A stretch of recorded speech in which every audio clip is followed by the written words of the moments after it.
2009 সালে আওয়ামী লীগ শাসনামলে বিডিআর বিদ্রোহে সংগঠিত হত্যাকাণ্ডের দায়ে গত ডিসেম্বরে সাবেক প্রধানমন্ত্রী শেখ হাসিনা সহ 58 জনের বিরুদ্ধে আন্তর্জাতিক অপরাধ ট্রাইব্যুনালে অভিযোগ দায়ের করেন পিলখানায় শহীদ সেনা সদস্যের স্বজনরা।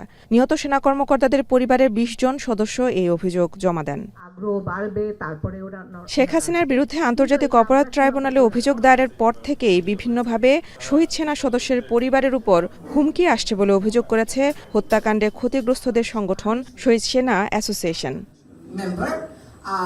বুধবার রাজধানীর মহাখালীতে রাওয়া ক্লাবে সংবাদ সম্মেলনে এমন অভিযোগ করে সংগঠনটি সরকারের কাছে শহীদ পরিবারের সদস্যদের নিরাপত্তা নিশ্চিতের দাবি জানান।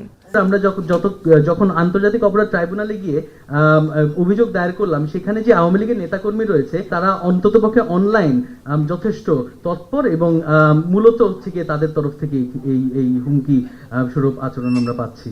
পিলখানা হত্যাকাণ্ডে জড়িত দণ্ডপ্রাপ্ত কেউ যেন ছাড় না পায় সে দাবিও জানায় সংগঠনটি। আর কারাগারে বিডিআর সদস্যদের অস্বাভাবিক মৃত্যুর রহস্য উন্মোচনের দাবিও জানানো হয় সংবাদ সম্মেলনে।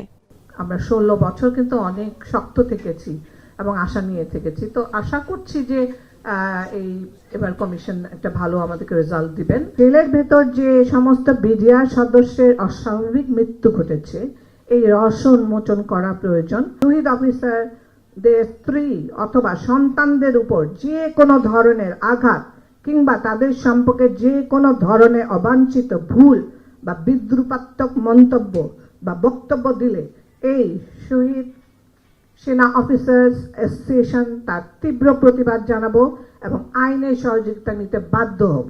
25 ফেব্রুয়ারিকে জাতীয় শহীদ সেনা দিবস ঘোষণার দাবিও জানান শহীদ সেনা পরিবারের সদস্যরা। এটার জন্যই আমার মনে হয় মেহরিন অ্যানি, এখন, ঢাকা।